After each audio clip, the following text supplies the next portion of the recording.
చదువు ఒక వ్యక్తి జీవన శైలిని మార్చగలుగుతుంది. అంటే ఒక రైతు కొడుకుని కలెక్టర్‌ని చేయగలుగుతుంది. ఒక గుమస్తా కొడుకుని ఐపీఎస్ ఆఫీసర్‌ని చేయగలుగుతుంది. ఒక పేదవాడి బిడ్డను ఒక పెద్ద పొలిటీషియన్ చేస్తుంది. అందుకనే చదువుకునే టైంలో చదవాలి. పిల్లలు చదువుకునేటప్పుడు జాగ్రత్తగా చదువుకొని చదివి మాత్రమే మనిషిని మార్చగలుగుతుంది. చదువు అనేది చాలా ఇంపార్టెంట్. కాబట్టి మన పిల్లల్ని గొప్పగా చదివించాలి. గొప్పగా రానిచ్చడానికి మనం పేరెంట్స్గా వాళ్ళకి సపోర్ట్ చేయాలి.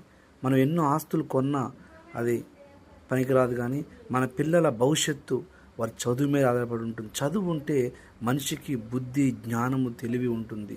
విద్య చాలా ఇంపార్టెంట్. కనుక ఒక వ్యక్తి అభివృద్ధిలోకి రావాలంటే, తన మనిషి జీవనశైలి మారాలంటే చదువు చాలా ఇంపార్టెంట్.